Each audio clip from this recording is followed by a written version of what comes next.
Hallelujah. हम प्रार्थना करें।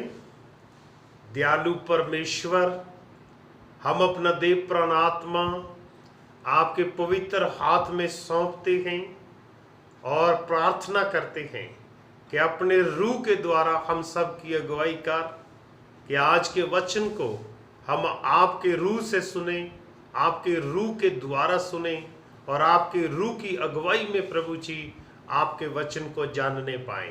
प्रभु आपकी उपस्थिति में हम सब आज आशीष पाएं, प्रभु यीशु के नाम से आमीन। सबको जय मसीह की।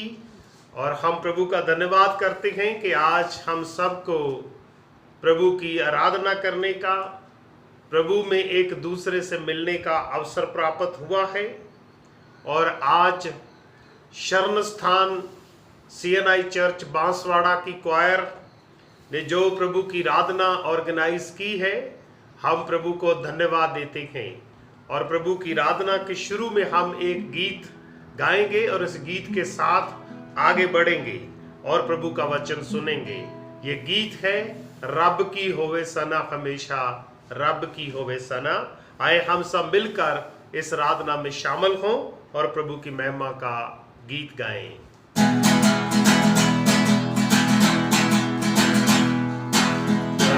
की होवे सना हमेशा, रब की होवे सना, हालेलुया। रब की होवे सना हमेशा, रब की होवे सना,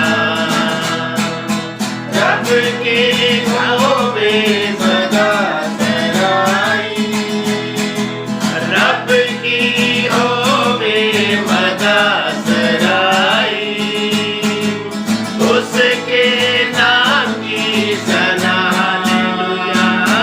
उसके नाम की सना हमेशा, रब की होवे सना,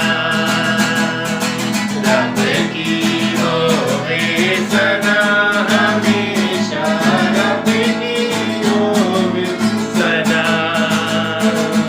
रब के घर में होवे सिधाई, रब के घर में होवे सिधाई, उसकी हामदो सना, हालेलुया। उसकी हामदो सना हमेशा, रब की होवे सना, रब की होवे सना हमेशा, रब की होवे सना। जय के जो से फूको नसीके, जय के जो से फूको नसीके, पर्वत बीन बजा, पर्वत बीन बजा, हमेशा रब की होवे सना, हालेलुया। रब की होवे सना हमेशा, रब की होवे सना। दादा साजों पे रानी छेड़ो, दादा साजों पे रानी छेड़ो, और तबले बजा, रफ़े और तबले बजा, हमेशा रब की होवे सना, हालेलुया। रब की होवे सना हमेशा, रब की होवे सना। बांसुरी पर सुना सुरे सुरीली, बांसुरी पर सुना सुरे सुरीली, जान जान जाज बजा, जान जान जाज बजा, हमेशा रब की होवे सना, हालेलुया। रब की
सबको जय मसीह की। प्रभु का बहुत बहुत धन्यवाद कि प्रभु ने आज हम सबको फिर अवसर प्रदान किया है कि हम प्रभु की आराधना करें, प्रभु का शुक्र करें, प्रभु की स्तुति करें और प्रभु के वचन के ऊपर मनन करें।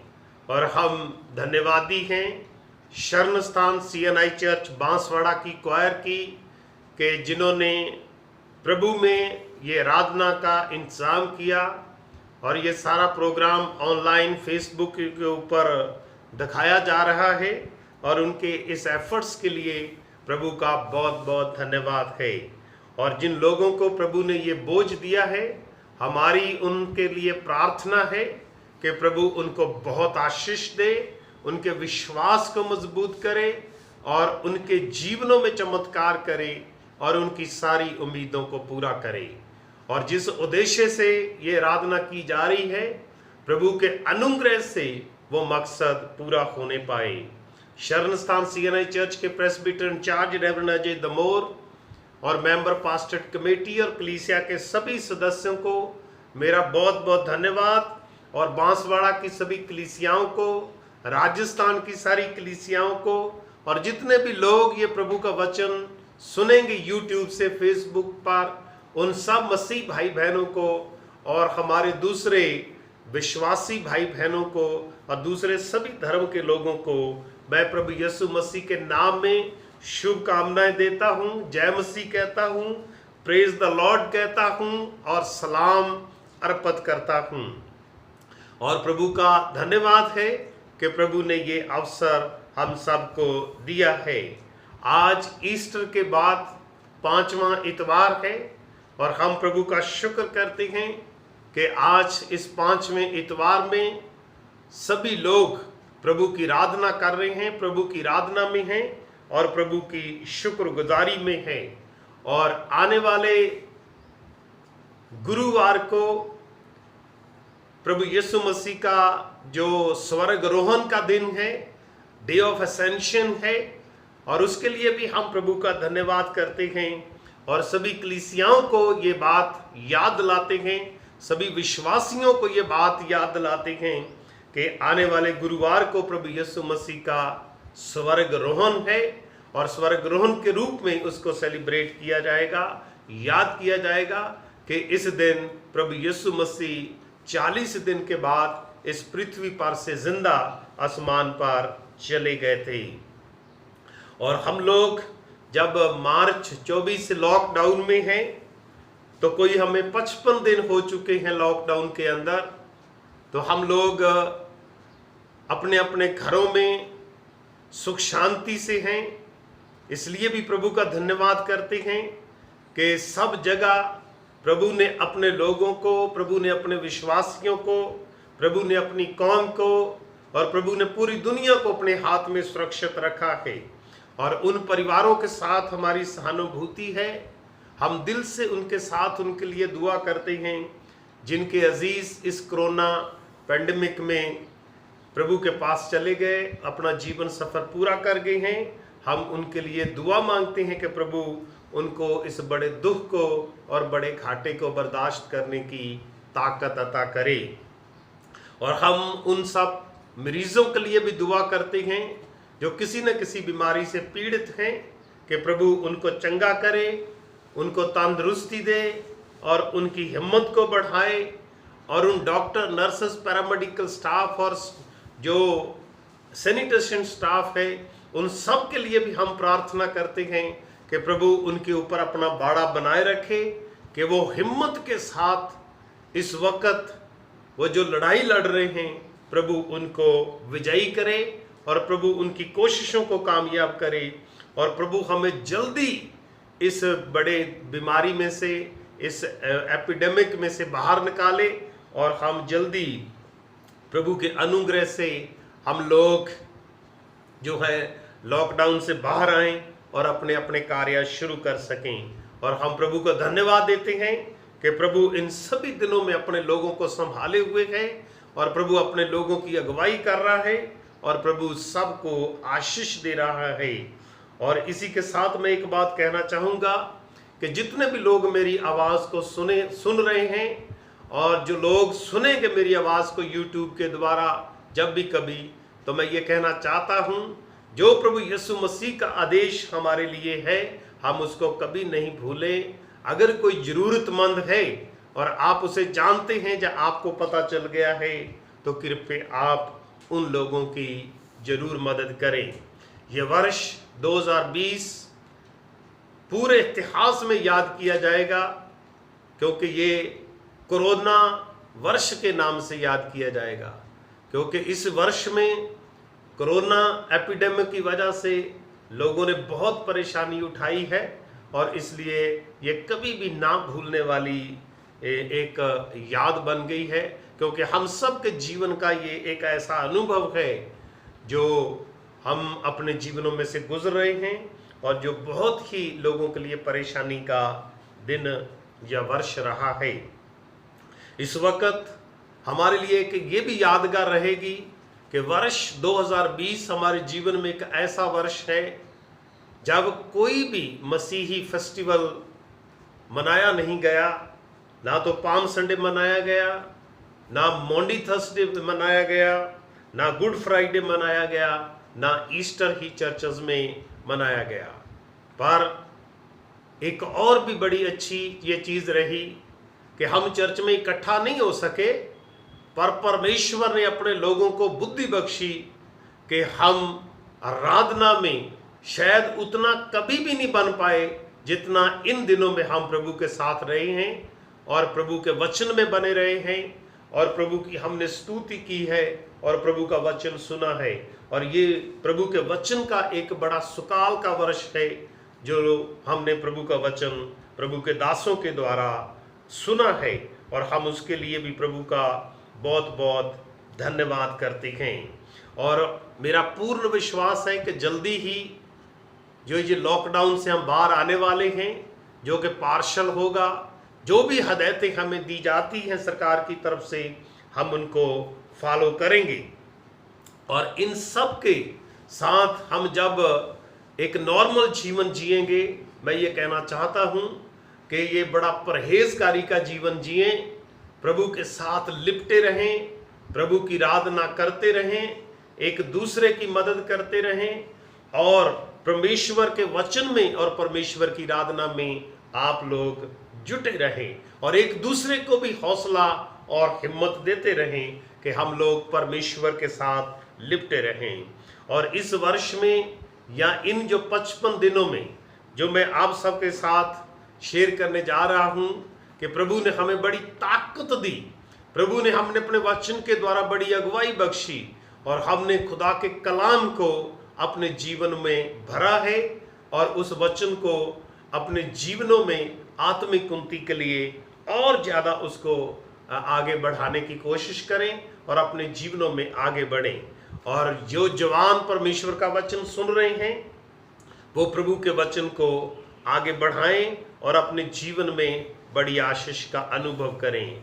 जिस थीम के ऊपर आज हम प्रभु के वचन के ऊपर मनन करने जा रहे हैं, हम प्रभु का धन्यवाद करते हैं कि ये वचन जो प्रभु का है, जिस अध्याय की तरफ, जिस विषय की ओर मैं आप सबका ध्यान केंद्रित करूंगा वो है lift up your hands together, अपने हाथों को इकट्ठे उठाओ।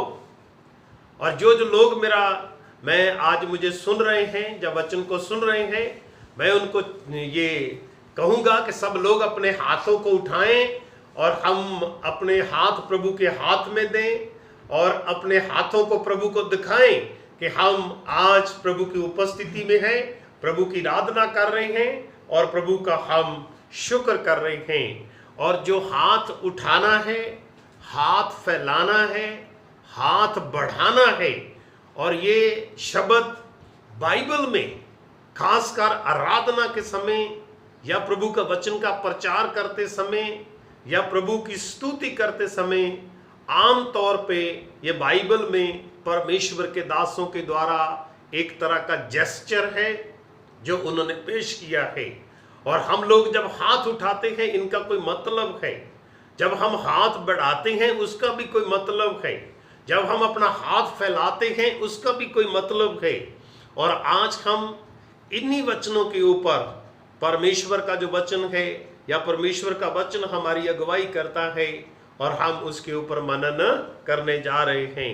क्योंकि हाथों को जो प्रभु ने हमें दिए हैं, ये हाथ बड़े आशीषमय हैं और ये हाथ बहुत ही बरकत वाले हैं। और जब ये उठते हैं तो भी आशीष बरसती है, जब ये किसी के तरफ बढ़ते हैं तो भी आशीष बरसती है, जब ये हाथ फैलते हैं तब भी परमेश्वर की आशीष बरसती है। तो मैं ये बात जो आज आप सबके साथ प्रभु के वचन से शेयर करने जा रहा हूं कि हाथों का फैलाना, हाथों का उठाना, हाथों का बढ़ाना, इनका क्या मतलब है और ये हमारे लिए क्या इशारे हैं प्रभु के, जिसकी ओर हमें अपना ध्यान केंद्रित करने की जरूरत है।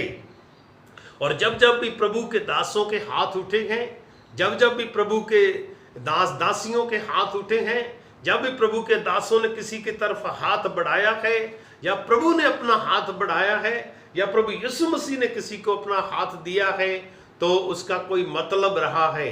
तो आज हम उस इशारे को जो प्रभु का है, हाथ उठाने का, हाथ फैलाने का, हाथ बढ़ाने का, और उसके ऊपर हम प्रभु का वचन सुनने जा रहे हैं और हम प्रभु का बहुत बहुत धन्यवाद करते हैं। जो मैंने 5 बातें प्रभु के वचन से आपके साथ शेयर करनी है, वो मैं इस तरीके से आपको कहना चाहता हूं कि जब हाथ उठते हैं, व्हाट इट सिंबलाइज, इसका हमारे लिए क्या निशान है, क्या इशारा है, उसको बात हमने उस बात को समझना है।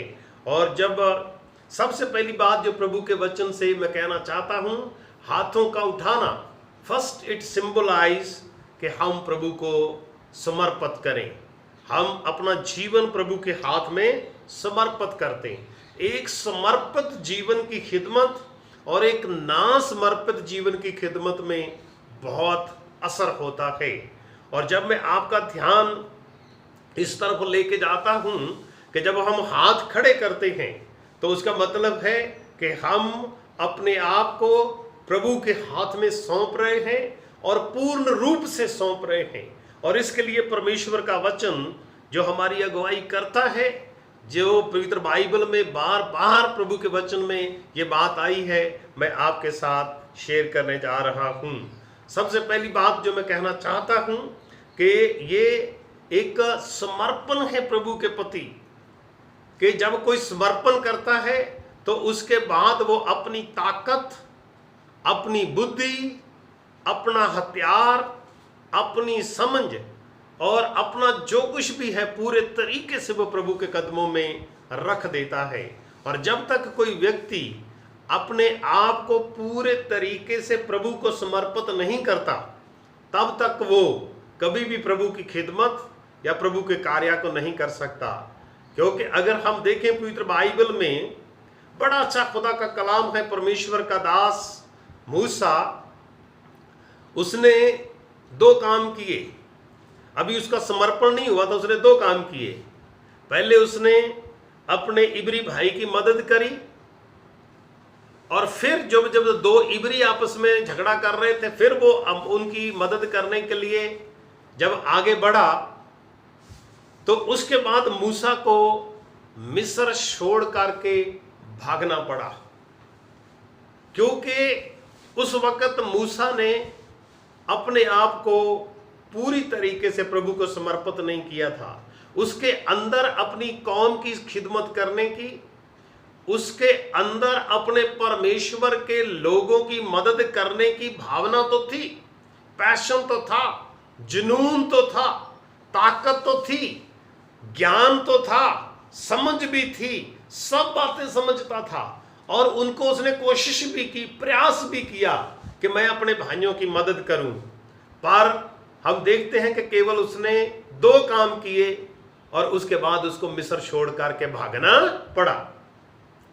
उसके बाद आगे जब हम प्रभु के दास के बारे में देखते हैं कि जब उसको प्रभु का दर्शन मिलता है, झाड़ी में जब वो प्रभु के दर्शन को आग के रूप में देखता है, प्रभु का वचन उसको मिल जाता है, प्रभु की हदायत उसको मिल जाती है, प्रभु का उसको आदेश मिल जाता है, तो उसके बाद जब मूसा वापस लौटता है, जिस फिरौन से मूसा डर करके भागा था, उसी फिरौन के सामने मूसा लाठी लेकर के खड़ा हो जाता है।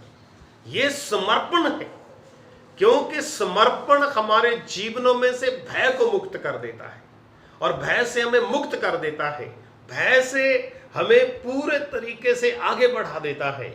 और मूसा के समर्पण को जब हम देखते हैं कि जब उसको प्रभु का आदेश मिला, प्रभु का वचन मिला और उसने जब समर्पण कर दिया, और उसके बाद मूसा कभी भी किसी से डरा नहीं है, और वो प्रभु का वचन लेकर के, प्रभु का उद्देश्य लेकर के, प्रभु की सेवकाई को लेकर के और अपनी कौम की आजादी की लड़ाई को लेकर के मूसा दिन प्रतिदिन आगे ही आगे बढ़ता चला जाता है। और इस दौरान उसके ऊपर कई निराशाएं, कई परेशानियां, कई तरह के उसके सामने चैलेंजर्स और चेतावनियां आई, लेकिन मूसा ने कभी उस बात की परवाह नहीं की है। क्यों नहीं की? क्योंकि मूसा पहले अपनी बुद्धि से काम कर रहा था, पहले अपने ज्ञान से काम कर रहा था, पहले अपनी जो उसके पास जुनून था उससे काम कर रहा था। पर जब उसके बाद जब उसको परमेश्वर का आदेश मिला, परमेश्वर को उसने अपने आप को समर्पण कर दिया, तो फिर मूसा अपने आप खुद भी बहुत ज्यादा उत्साहित है, खुद भी प्रेरित है और खुद भी बहुत ज्यादा प्रभु की खिदमत के लिए जनूनी बन जाता है, और वो पूरा निर्भय होकर के प्रभु की खिदमत करता है, क्योंकि उसने प्रभु को पूरे तरीके से समर्पण कर दिया था। और इसी तरह हम देखते हैं कि जब समर्पण हो जाता है तो फिर हम भय मुक्त हो जाते हैं, और जैसे परमेश्वर के दास मूसा ने समर्पण किया और वो भय मुक्त हो गया, उसमें से जो फिरौन का डर है वो खत्म हो गया, और केवल एक जुनून उसके ऊपर था कि मैं अपनी कौम को, मैं अपने लोगों को मिस्र की गुलामी से आजाद कराऊंगा। और हम देखते प्रभु के वचन से कि उसने ये काम किया, प्रभु उसके साथ रहा, प्रभु उसकी रहनुमाई करता रहा, और प्रभु ने उसको बहुत आशीष दी और प्रभु ने उसको आगे बढ़ाया। और इसी तरह हम दूसरा वृत्तांत अगर प्रभु के वचन से देखें, संत लूका रचित सुसमाचार उसका 19 अध्याय और उसकी पहली ऐत से 10 ऐत तक, जो एक धनी आदमी था, जो एक धनी आदमी था और वो टैक्स लेने वाला व्यक्ति था और प्रतिष्ठित आदमी था, और हो सकता है कि उससे पहले वो कभी उसके जीवन में ऐसा अनुभव नहीं हुआ है।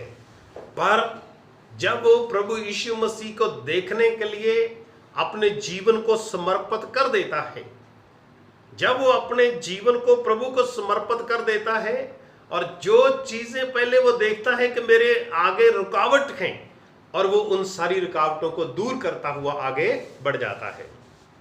क्योंकि जब जक्कई ने समर्पण किया प्रभु को, कि उसने फैसला कर लिया कि आज मैं प्रभु यीशु मसीह को देखूंगा, ये फैसला उसने कर लिया, और इस काम को पूरा करने के लिए उसने प्रभु यीशु मसीह को पूरे तरीके से अपने आप को दे दिया, समर्पण कर दिया।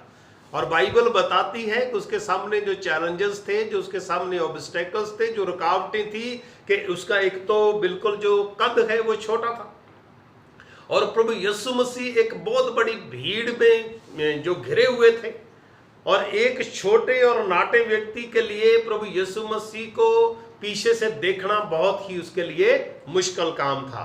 और ये तब तक मुश्किल था जब तक उसका समर्पण नहीं था, और जब उसने समर्पण कर दिया तो हम देखते हैं कि वो जो रुकावट थी उसको परमेश्वर ने दूर कर दिया। वो अमीर आदमी था, वो ऑफिसर था, और उसको आगे बढ़ना, भीड़ में से जाना उसको शायद अच्छा नहीं लगता होगा, पर समर्पण की ताकत देखिए कि जब उसने प्रभु यीशु मसीह को समर्पण कर दिया कि आज मैंने देखना है, तो जक्कई, पवित्र बाइबल बताती है कि प्रभु उसको एक पेड़ दिखाते हैं, और वो पेड़ के ऊपर चढ़ जाता है और प्रभु यीशु मसीह का दर्शन करता है। और प्रभु मसीह का जब दर्शन करता है, और पवित्र बाइबल जो हमें सिखाती है, संत लूका रचित सुसमाचार 19 अध्याय उसकी 1 से 10 आयत में, कि जक्कई प्रभु यीशु मसीह का दर्शन पाता है, प्रभु यीशु मसीह उसको नीचे बनाते हैं, प्रभु यीशु मसीह उसके घर में जाते हैं और उसके बाद जक्कई की जो जिंदगी है वह पूरे तरीके से बदल जाती है।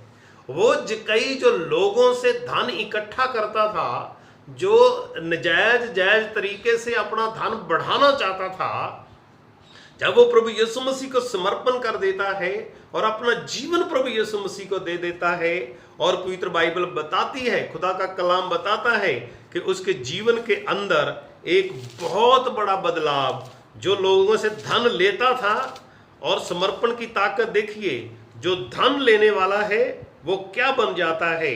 और पवित्र बाइबल संत लूका रचित सुसमाचार 19 अध्याय और उसकी 8 आयत को पढ़े तो लिखा है, जक्कई ने खड़े होकर के प्रभु से कहा, हे प्रभु देख, मैं अपनी आधी संपत्ति कंगालों को देता हूं, और यदि किसी का कुछ भी अन्याय करके ले लिया है तो उसे चौगुना लौटा देता हूं।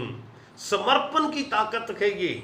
जब कोई व्यक्ति प्रभु को अपने आप को दे देता है, समर्पण कर देता है, फिर वो अपने लिए नहीं बल्कि लोगों के लिए सोचता है। फिर वो इकट्ठा करने के लिए नहीं बल्कि जो उसने इकट्ठा किया है और उसको लौटा देने के लिए सोचता है। वो व्यक्ति जो समर्पण कर देता है उसको गलत और सही के अंदर अंतर पता चल जाता है।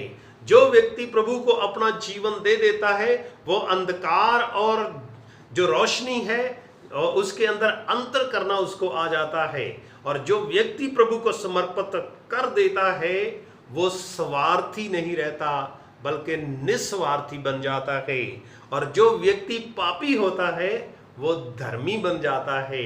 और यहाँ परमेश्वर का वचन बताता है कि जो खो गया होता है वो प्रभु को मिल जाता है। समर्पण की ये ताकत है मेरे भाइयों, मेरी बहनों, कि प्रभु जब हम अपने हाथ खड़े करते हैं या अपने हाथ उठाते हैं तो ये हमें अपने आप को प्रभु के हाथ में सौंपने, प्रभु को समर्पित करने के लिए उत्साहित करते हैं।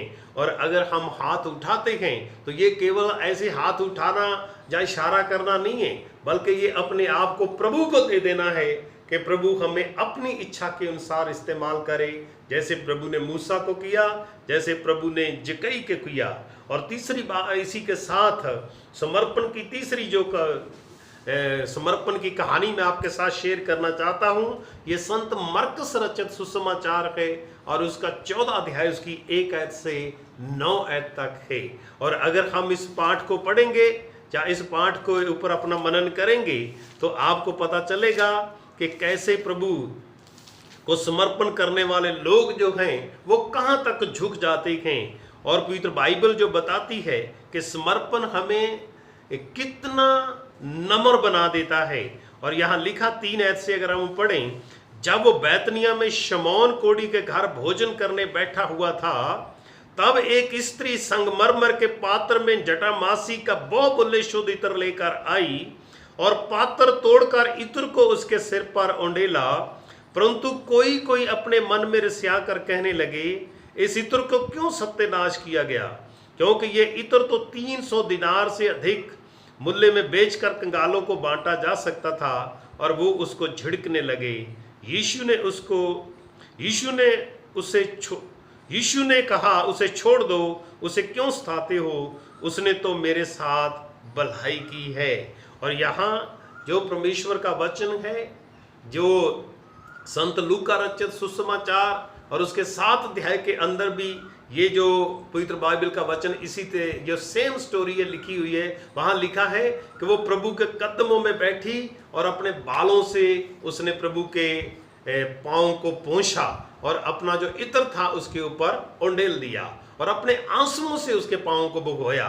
और मैं जो बात कहना चाहता हूँ, ये आप सब ने प्रभु का वचन सुना है, पढ़ा है, पर यहाँ जो मेरा उद्देश्य आप सबके साथ शेयर करने का ये है कि ये जो पवित्र बाइबल के अंदर वृत्तांत है ये हमें ये बताता है कि जो लोग समर्पित होते हैं प्रभु को, वो बहुत ज़्यादा नम्र होते हैं, वो अपने आप को छोटा करते हैं, वो प्रभु के कदमों में बैठना पसंद करते हैं, वो प्रभु को अपनी भेंट देना पसंद करते हैं, और वो अपनी भेंट का मूल्य कभी नापते नहीं है और कभी सोचते नहीं है।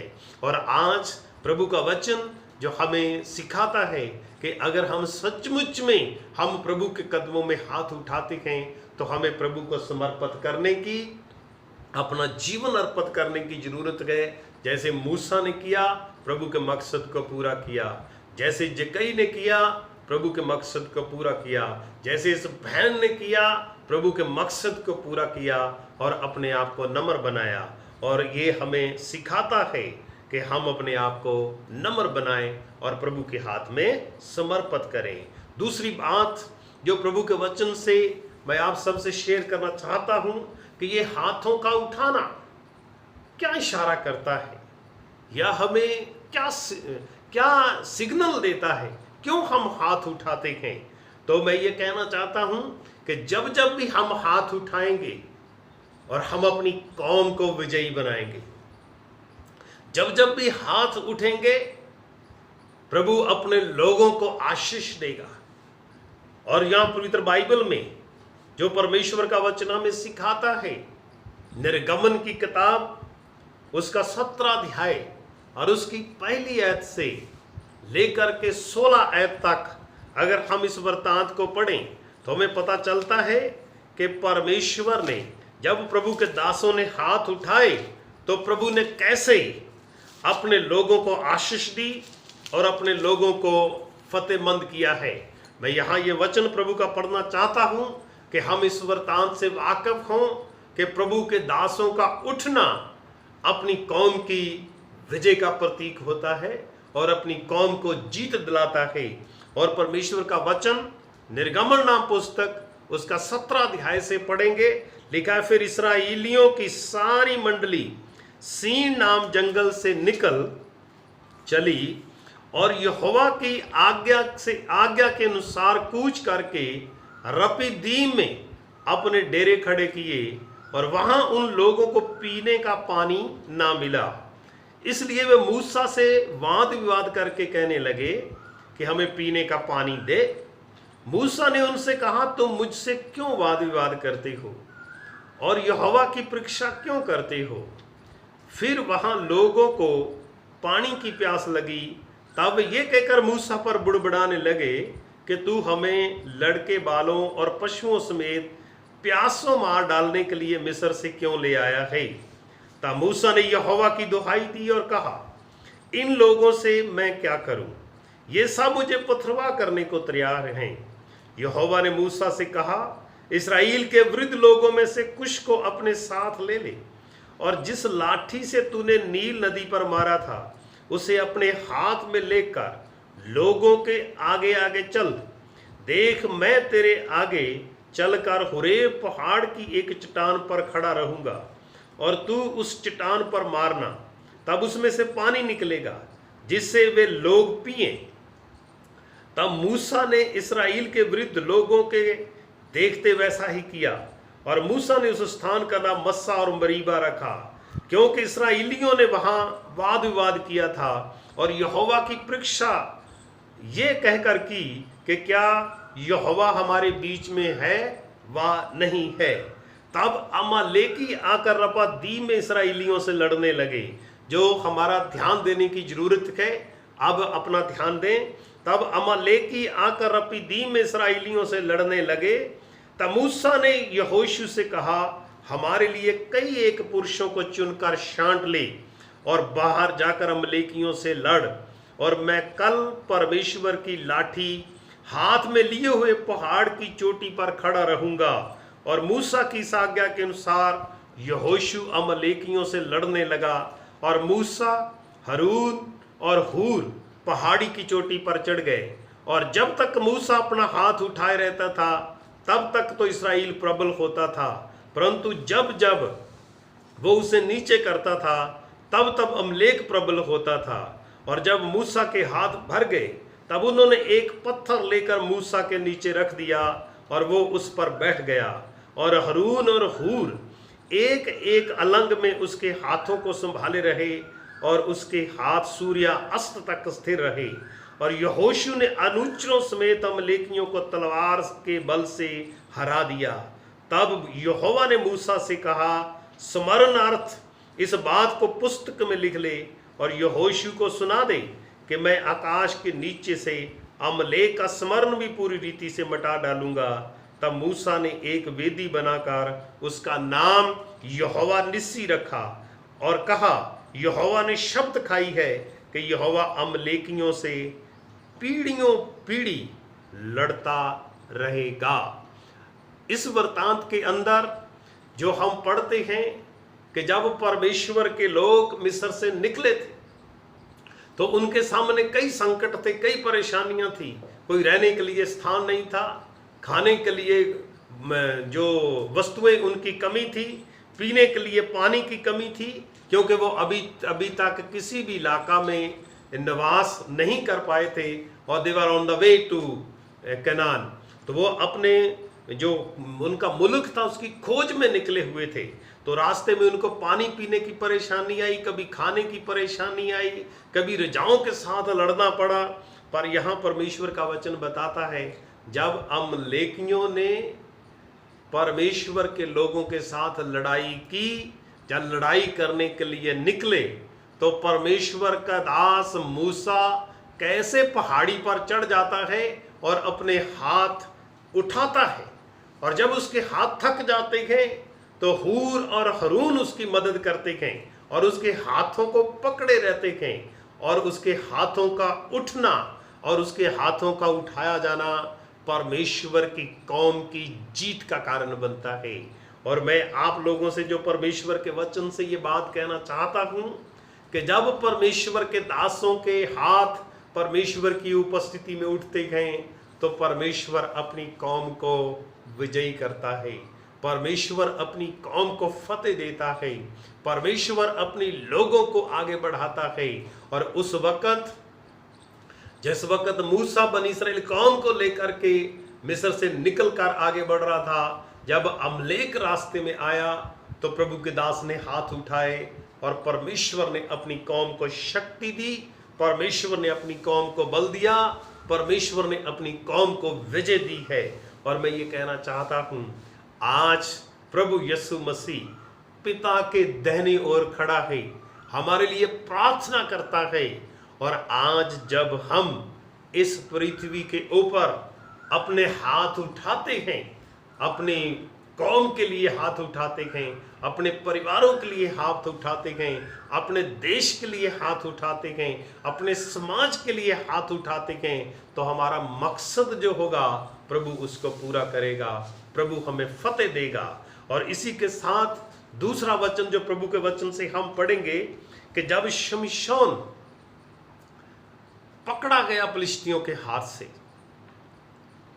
और उसकी जो शक्ति का जो राज था उसने बता दिया था, जब उसको पकड़ लिया तो अंत में जब हम न्यायों की किताब उसका 16 अध्याय और उसकी 28 आयत से आखिर तक पढ़ेंगे कि जो शमशून है उनके हाथ में पकड़ा हुआ है और वो उनसे तमाशा बना रहे हैं, उसकी आंखें फोड़ दी गई हैं और वो एक तरह से बहुत बुरी हालत में है। तो अंत में वो क्या करता है, अंत में परमेश्वर का दास किसी को बुलाता है और उसको कहता है कि मेरे हाथों को जरा जो जिस बिल्डिंग को संभाले हुए जो बीम्स हैं इनके साथ लगा दे। तो वो अपने हाथों को फैलाता है परमेश्वर की उपस्थिति में और परमेश्वर से प्रार्थना करता है। मेरे भाइयों और मेरी बहनों, इस वृत्तांत को अगर आप पढ़ना चाहते हैं तो न्यायों की किताब उसका 16 अध्याय और उसकी 28 आयत से आखिर तक पढ़िए। जब परमेश्वर के दास ने अपने हाथ फैलाए और जो स्तंभ थे, जो बीम थे, उनको पकड़ लिया और परमेश्वर से दुआ करी और परमेश्वर ने शमशोन को इतनी शक्ति दी, इतनी शक्ति दी, इतना बल दिया। पवित्र बाइबल बताती है, परमेश्वर का वचन ये बात कहता है कि उतने लोगों को उसने नहीं मारा था उससे पहले जितने उसने उस दिन मारे। ये हाथ उठाए उसने, परमेश्वर के सामने हाथ फैलाए और वो जो पूरी की पूरी बिल्डिंग थी उसको उसने ध्वस्त कर दिया और परमेश्वर के नाम को ऊंचा किया। मेरे भाइयों, मेरी बहनों, जितने लोग मसीह विश्वासी या जितने भी लोग सुन रहे हैं परमेश्वर के वचन से, मैं ये बात कहना चाहता हूँ, जब जब भी हाथ उठे हैं, परमेश्वर ने अपनी कौम को ऊंचा किया है, परमेश्वर ने फतेह दी है, परमेश्वर ने विजय दी है। और हम लोग इस बात को याद रखें कि हाँ, हमारा हाथों का उठना परमेश्वर की ओर से विजय का प्रतीक होता है। और हमेशा प्रभु के सामने अपने हाथ उठाते रहें, अपनी कौम के लिए, अपने लिए और अपने देश के लिए, कि प्रभु हमें फतेह दे। तीसरी बात जो प्रभु के वचन से मैं आप सबसे कहना चाहता हूं कि जब जब भी हम हाथ उठाते हैं प्रभु की उपस्थिति में, जब आराधना में हम हाथ उठाते हैं, तो जब भी कोई व्यक्ति अपने आप को हाथ उठा करके समर्पित करता है, प्रार्थना करता है, तो वो परमेश्वर की आराधना करता है। चाहे हाथ हमारे किसी भी काम के लिए उठे। अगर हम परमेश्वर के वचन में से देखें कि भजन संहिता उसका 88 अध्याय 88 चैप्टर, तो उसका 9वां पद कि किस तरीके से परमेश्वर का वचन हमारी अगुवाई करता है कि जब लोग परमेश्वर की उपस्थिति में अपना हाथ उठाते हैं, और 88 की 9 में लिखा है, दुख भोगते भोगते मेरी आंख धुंधला गई, दुख भोगते भोगते मेरी आंखें धुंधला गई, हे यहोवा मैं लगातार तुझे पुकारता और अपने हाथ तेरी ओर फैलाता आया हूं। तो प्रभु का वचन क्या बताता है कि जब हम टूट जाते हैं, जब हम परेशान होते हैं, जब हम किसी मुसीबत में पड़े होते हैं, तो अगर हम अपने हाथ प्रभु की ओर उठाते हैं, प्रभु को हम पुकारते हैं या हम प्रार्थना करते हैं, तो हम उस वक्त अपने परमेश्वर की आराधना करते हैं, हम प्रभु की आराधना करते हैं, प्रभु की स्तुति करते हैं। और कई बार हम ये गीत सुनते हैं, हाथों को उठाएं तालियां बजाएं। जब हाथों को उठाएं और तालियां बजाएं, और इसका मतलब क्या है कि हम परमेश्वर की आराधना करें, परमेश्वर की स्तुति करें और परमेश्वर की महिमा करें। और परमेश्वर की आराधना में जब भी कभी हम जाते हैं, मैं ये बात प्रभु के वचन से आप सबको कहना चाहता हूं, और इस बात को ध्यान से सुने। जब भी कभी हम प्रभु की आराधना में जाते हैं, तो हम कभी भी वहां बिल्कुल ऐसे स्ट्रेट नहीं खड़े रहें, क्योंकि हम वहां आराधना करने के लिए गए हुए हैं, प्रभु की स्तुति करने के लिए गए हुए हैं, प्रभु को अपने आप को समर्पित करने के लिए गए हुए हैं। अगर हम वहां बेंच के ऊपर बैठ के या बिल्कुल साइलेंटली बैठ के आ जाएंगे, तो इतना तो जरूर है कि हमने प्रभु के घर में प्रभु की उपस्थिति में हाजिरी लगा ली है। और ये वैसी ही हाजिरी होगी जैसे हम अपने सुबह काम पे जाते हैं और हमने रजिस्टर में अपना हाथ से अपनी हाजिरी लगाई और उसके बाद वहां कोई काम नहीं किया, पर हमने तनख्वाह जो अपनी सैलरी है वो खरी कर ली। पर यहां परमेश्वर का वचन जो हमें बताता है कि हम जब प्रभु के कदमों में आए या प्रभु के ओर देखें, चाहे किसी भी परिस्थिति में हों, तो हम प्रभु के सामने अपने हाथ उठाएं, प्रभु से आराधना करें और प्रभु की स्तुति करें। और परमेश्वर के लोग ये करते आए हैं। और 134 भजन उसकी 2 आयत देखें कि किस तरीके से प्रभु को लोग धन्यवाद देते थे, प्रभु की आराधना करते थे, प्रभु की ओर अपनी आंखें उठाते थे और प्रभु का धन्यवाद करते थे। 134 भजन की 2 आयत देखें, प्रभु का वचन क्या कहता है, मैं अपने हाथ पवित्र स्थान में उठाकर यहोवा को धन्य कहूंगा। और मेरे भाइयों, मेरी बहनों, जितने भी मेरी आवाज को सुन रहे हैं, मैं ये बात प्रभु के वचन से कह रहा हूं। 134 भजन और उसकी 2 आयत प्रभु का वचन में कहता है कि मैं अपने हाथ पवित्र स्थान में उठाकर यहोवा को धन्य कहूंगा। और मैं जब प्रभु के भवन में जाऊंगा, जब मैं प्रभु के भवन में बैठूंगा, जब मैं प्रभु की उपस्थिति में बैठूंगा, तो मैं अपने हाथ प्रभु के पवित्र स्थान में उठाऊंगा। किस काम के लिए? प्रभु को धन्यवाद देने के लिए, प्रभु की शुक्रगुजारी करने के लिए, प्रभु के नाम को महिमा देने के लिए। क्योंकि जब मैं प्रभु के कदमों में बैठूंगा तो मैं ये नहीं सोचूंगा मैं कौन हूं, मैं केवल एक आराधक के रूप में प्रभु को अर्पित कर दूंगा और प्रभु को धन्यवाद दूंगा और प्रभु की स्तुति करूंगा कि प्रभु ने मुझे अवसर प्रदान किया है। और भजन 141 की 2 आयत को अगर हम पढ़ें तो ये बहुत अच्छा वचन है कि जब मैं प्रार्थना करूंगा तो मेरी प्रार्थना जो मैं हाथ उठा के करूंगा तो वो कैसी होगी। पवित्र बाइबल बताती है, भजन 141 उसकी 2 आयत, मेरी प्रार्थना तेरे सामने सुगंध धूप और मेरा हाथ फैलाना संध्या काल का अन्न बलि ठहरे। मेरा हाथ उठाना संध्या काल का अन्न बलि ठहरे। कि अन्न बलि जो शाम को अर्पित किया जाता था, मेरे भाई मेरी बहन जितने मेरी आवाज को सुन रहे हैं, परमेश्वर का वचन जो हमारी प्रार्थना है, जो हम हाथ उठा करके करते हैं, वो परमेश्वर के सामने सुगंध धूप है, वो परमेश्वर के सामने अन्न बलि की तरह है, वो हमारी भेंट है जब हम प्रभु के कदमों में आते हैं। और मैं ये बात कहना चाहता हूं कि जब हम प्रभु की उपस्थिति में प्रभु के भवन में जाते हैं, प्रभु को धन्यवाद देते हैं, अपने हाथ उठाते हैं, तो हम प्रभु से प्रार्थना करते हैं और हम प्रभु को अर्पित करते हैं। और ये हमारा हाथ उठाना प्रभु को धन्यवाद देना है, हमारा हाथ उठाना प्रभु के आगे प्रार्थना करना है, हमारा हाथ उठाना अपने दुख अपनी परेशानियां प्रभु को अर्पित कर देना है। तो भजन 146 का भी एक पद हम पढ़ेंगे, उसमें कितना अच्छा खुदा का कलाम लिखा 6 पद में, वो आकाश और पृथ्वी और समुंदर और उनमें जो कुछ है सब का कर्ता है, वो अपना वचन सदा के लिए पूरा करता है। जो हमारा परमेश्वर है, जो हमारा प्रभु है, जो उसने वचन हमें दिया है, और वो सारी सृष्टि का करता है, सारी सृष्टि का मालिक है, और वो अपने वचन को पूरा करता है। कि जो हमारी आराधनाएं, जो हमारी प्रार्थनाएं, जो हमारी शुक्रगुजारियां पूर्ण समर्पण के साथ आराधना के दौरान प्रभु के भवन में प्रभु की उपस्थिति में पेश की जाएगी, तो वो प्रभु की उपस्थिति में सुगंध धूप की तरह होगी। और यहाँ मैं एक बात आपको याद दिला दूं, जो नए ऐदनामे में और प्रेरितों के काम उसका 10 अध्याय किस तरीके से हमारी प्रार्थनाएं, हमारे दान, हमारे जो उपवास हैं प्रभु के हजूर में याद किए जाते हैं, जो पूर्ण दिल से किए जाते हैं, पूर्ण समर्पण के साथ किए जाते हैं। पवित्र बाइबल में बहुत अच्छी प्रेरितों के काम में ये जो वृतांत है कर्नेलियस का, कि कर्नेलियस जो एक इटालियन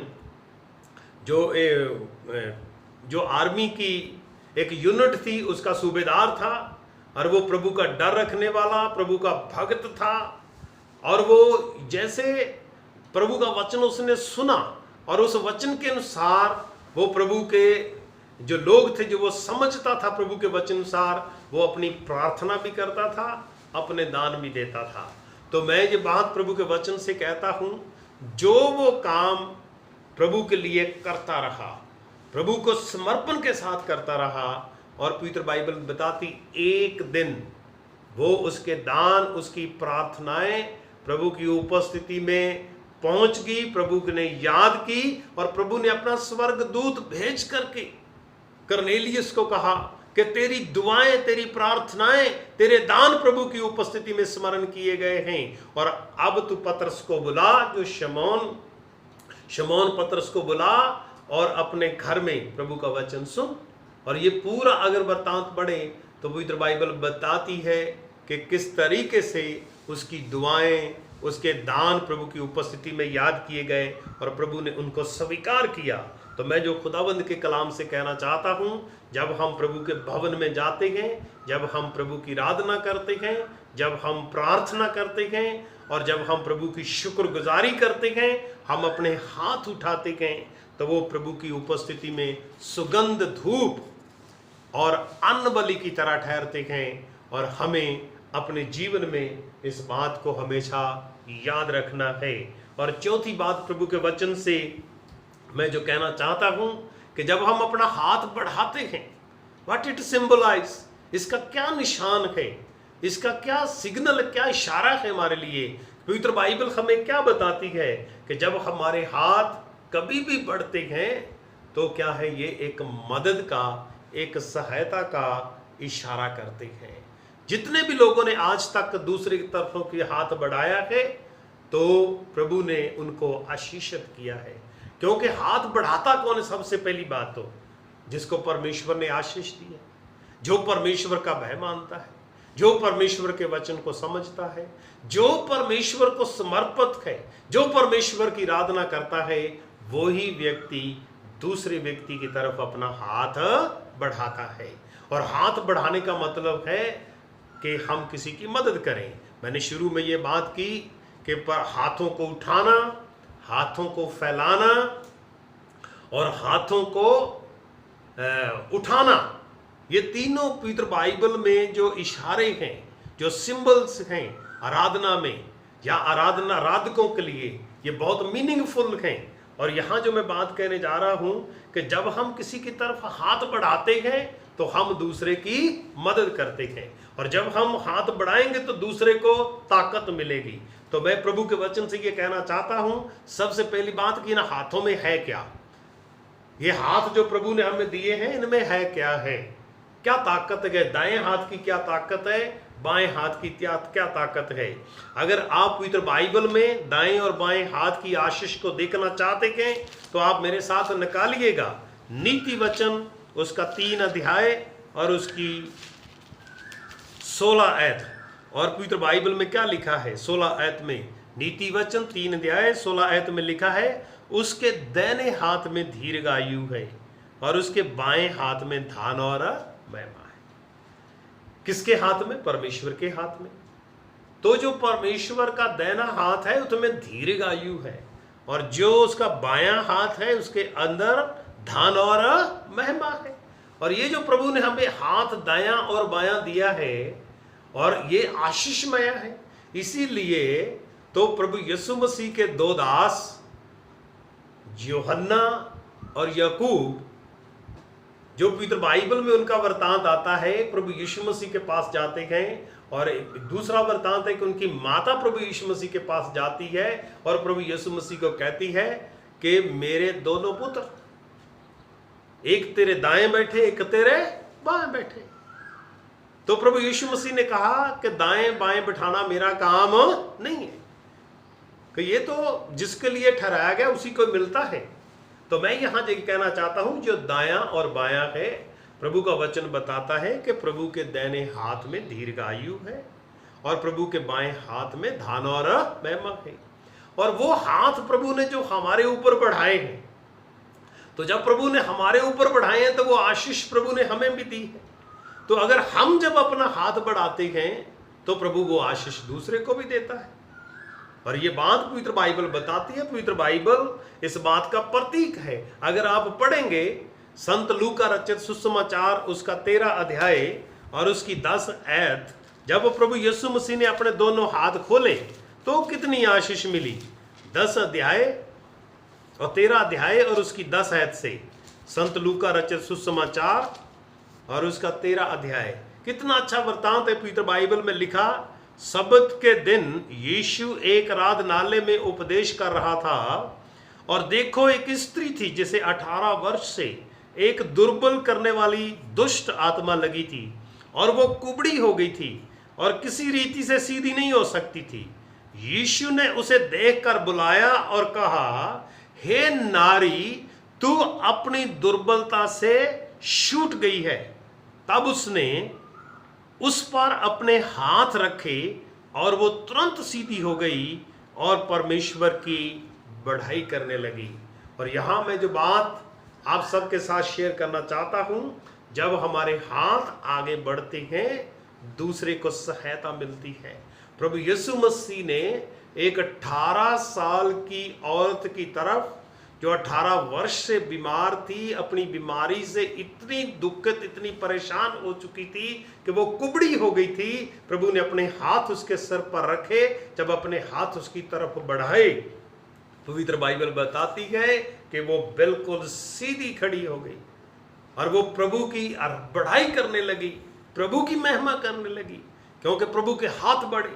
तो मेरे अजीजों कि जब प्रभु के हाथ बढ़ते हैं, प्रभु के दाहिने हाथ में दीर्घायु है, प्रभु के बाएं हाथ में धन और महिमा है। जब वो बढ़ाता है तो वो छुटकारा देता है। और इसी तरह एक और वृत्तांत अगर हम देखें पवित्र बाइबल में, ये प्रेरितों के काम उसका 3रा अध्याय है और इसमें से बहुत अच्छा ये वृत्तांत है और इसको हम पढ़ेंगे और इसके एक आयत के ऊपर गौर करेंगे कि जो हाथों का बढ़ना है ये कितना आशीषमय होता है। और पवित्र बाइबल में ये लिखा है, 3 अध्याय उसकी पहली आयत से मैं 8 आयत तक पढ़ूंगा और आप पढ़िए मेरे साथ।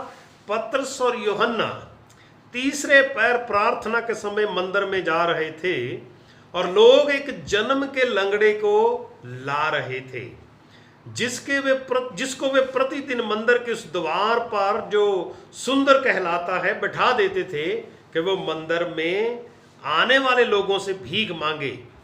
जब उसने पतरस और यूहन्ना को मंदिर में जाते हुए देखा तो उसने भीख मांगी।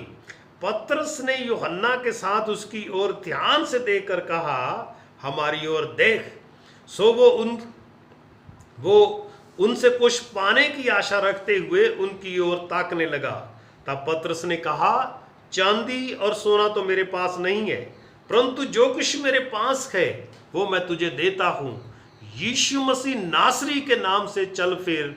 और उसने उसका दाहिना हाथ पकड़ के उसे उठाया और तुरंत उसके पैरों और टखनों में बल आ गया और वो उछल कर खड़ा हो गया और चलने फिरने लगा और चलता और कूदता और परमेश्वर की स्तुति करता हुआ उनके साथ मंदिर में चला गया। सो यहाँ परमेश्वर का वचन हमें बताता है कि जब भी प्रभु के हाथ बढ़े, जब भी प्रभु के दासों के हाथ बढ़े हैं, लोगों को सहायता मिली है, बीमार चंगे हुए हैं, कमजोरों को बल मिला है। जो लोग मंदिर के बाहर बैठे थे वो मंदिर के अंदर आ गए। जो लोग भीख मांगते थे वो प्रभु की स्तुति करने लगे, प्रभु की बढ़ाई करने लगे, प्रभु को उछल कूद कर प्रभु की स्तुति करने लगे। सो मैं आज प्रभु के वचन से ये कहना चाहता हूँ, जो मेरा चौथी बात है कि जब भी हम अपना हाथ फैलाते हैं, हम मदद करते हैं। ये हाथ प्रभु ने हमें सहायता करने के लिए, मदद करने के लिए दिए हैं और हम इन हाथों को आगे बढ़ाएं, फैलाएं, उठाएं कि लोगों को प्रभु के आशीर्वादों का, प्रभु की बरकत का, प्रभु की ताकत का एहसास हो सके। 5वीं और आखिरी बात जो प्रभु के वचन से मैं आप सबके साथ शेयर करने जा रहा हूँ कि जब हम अपने हाथ उठाते हैं, व्हाट इट सिंबलाइज, इनका इशारा क्या होता है। और मैं ये कहना चाहता हूँ, जब भी हम हाथ उठाते हैं लोगों को आशीष मिलती है, कौम को आशीष मिलती है। जो लोग आशीष की उम्मीद करते हैं उनको आशीष मिलती है, क्योंकि परमेश्वर का वचन जो पवित्र बाइबल में हम सब के लिए लिखा हुआ है, मैं वो पढ़ना चाहता हूँ कि लेवी व्यवस्था की किताब, पुराने ऐदनामे में से ये 3री किताब है पवित्र बाइबल में, लेवी व्यवस्था 9 अध्याय और उसकी 22 आयत पढ़ें कि जब हाथ उठते हैं तो किस तरीके से प्रभु आशीष देता है। लेवी व्यवस्था 9 अध्याय और उसकी 22वीं आयत पवित्र बाइबल में लिखा है, तब हारून ने लोगों की ओर हाथ बढ़ाकर उन्हें आशीर्वाद दिया और पाप बलि, होम बलि और मेल बलियों को चढ़ाकर वो नीचे उतर आया। तब मूसा और हारून मिराब वाले तंबू में आए और निकलकर लोगों को आशीर्वाद दिया। तब यहोवा का तेज सारी जनता को दिखाई दिया। मेरे प्यारे भाइयों, मेरी बहनों, परमेश्वर का वचन ये हमें सिखाता है कि जब परमेश्वर के दास हारून ने, जो उस वक्त का महायाजक था, अपने हाथ उठाए, हाथ बढ़ाए, तो उसने क्या दिया, अपनी कौम को आशीर्वाद दिया। हाथ उठाने का मतलब आशीर्वाद देना। हाथ उठाने का मतलब किसी को मारना नहीं होता, किसी की पिटाई करना नहीं होता, बल्कि आशीर्वाद देना होता है। तो यहाँ परमेश्वर का वचन हमें बताता है कि हारून ने होम बलि चढ़ाए, पाप बलि चढ़ाए, मेल बलि चढ़ाए और अपनी कौम को आशीर्वाद दिया। और आगे हम कर पढ़ें पहला राजा और उसका 8 अध्याय, और ये भी बहुत अच्छा वृतांत है प्रभु के वचन का। राजाओं का पहला वृतांत उसका 8 अध्याय और उसका 54 और 55 पद। बड़ा खुदा का कलाम हमें उत्साहित करता है और हमें बड़ी आशीष मिलती प्रभु का वचन पढ़ करके, कि जब हम देखते हैं कि प्रभु के दासों के हाथों का उठना कितनी आशीषमय बात होती है। यहाँ हम पढ़ेंगे परमेश्वर के वचन में से 54 और 55 पद। 54 और 55 पद में लिखा है, जब सुलेमान यहोवा से ये सब प्रार्थना गिड़गिड़ाहट के साथ कर चुका, तब वो जो घुटने टेके और आकाश की ओर हाथ फैलाए हुए था, सो यहोवा की वेदी के सामने से उठा और खड़ा हो समस्त इस्राएली सभा को ऊंचे स्वर से ये कहकर आशीर्वाद दिया कि धन्य है यहोवा। सो मेरे भाइयों, मेरी बहनों, राजा सुलेमान, जो परमेश्वर की कौम का तीसरा राजा था, जिसके बारे में लिखा है कि उसने, जब परमेश्वर ने उससे पूछा कि तुझे क्या चाहिए, तो उसने कहा था, प्रभु मुझे विवेक दे कि मैं अपनी कौम के बीच में आया जाया करूं और उनका न्याय कर सकूं। वो राजा जब प्रभु के कदमों में खड़ा होता था, तो जब भी हाथ उठाता था तो अपनी कौम को आशीष देता था। तो आज मैं ये बात कहना चाहता हूं कि हमारे हाथ जब भी उठें तो परमेश्वर की आशीष के लिए उठें। जब भी हमारे हाथ बढ़ें तो मदद के लिए हमारे हाथ बढ़ें। जब भी हमारे हाथ बढ़ें तो हम परमेश्वर को धन्यवाद दें, परमेश्वर से प्रार्थना करें, अपनी खुशियों के लिए धन्यवाद करें और अपने दुख प्रभु को प्रभु के सामने अर्पित करें। जब हम प्रभु के भवन में जाएं तो अपने हाथ उठाकर प्रभु की बढ़ाई करें। और आज भी मैं ये कहना चाहता हूँ कि जब चर्च ऑफ नॉर्थ इंडिया में और बाकी चर्चेज में जहाँ जहाँ भी आराधना होती है, तो जब आराधना समाप्त होती है, जब एंड होता है, तो परमेश्वर का दास पुलपट से, आल्टर से जब खड़ा होता है, अंतिम जो वचन होता है जिसको हम आशीष वचन कहते हैं, आशीर्वाद वचन कहते हैं, तो वो अपना हाथ उठाता है और अपनी कौम को आशीष दे करके आराधना से विदा करता है। और प्रभु के दासों, प्रभु की दासियों, प्रभु के लोगों, मैं आज प्रभु के वचन से ये कहना चाहता हूँ कि प्रभु ने हमें ये हाथ दिए हैं, जब ये उठें कौम को आशीष मिले, जब ये हाथ उठें बीमारों को चंगाई मिले, जब ये हाथ उठें तो लोग जो प्रभु की उपस्थिति में बैठे हैं वो आशीष पा करके जाएं, क्योंकि ये हाथ प्रभु ने हमें आशीष देने के लिए दिए हैं। और अंत में जो मैं आप सबको, जो वचन आप लोगों ने सुना है, मैं कहना चाहता हूँ कि हमें प्रभु को पूर्ण समर्पण करने की जरूरत है। जब हमारा समर्पण पूर्ण होगा तो हम हाथ उठाना, हाथ फैलाना, हाथ बढ़ाना, ये सब चीज़ों का मतलब हमें समझ आ जाएगा। और आज प्रभु हम सबको आशीषित करता है और हम प्रभु का धन्यवाद करते हैं कि प्रभु ने हमें आशीष दी है। हम छोटी सी प्रार्थना के साथ आराधना को आगे बढ़ाएंगे। प्रार्थना करें।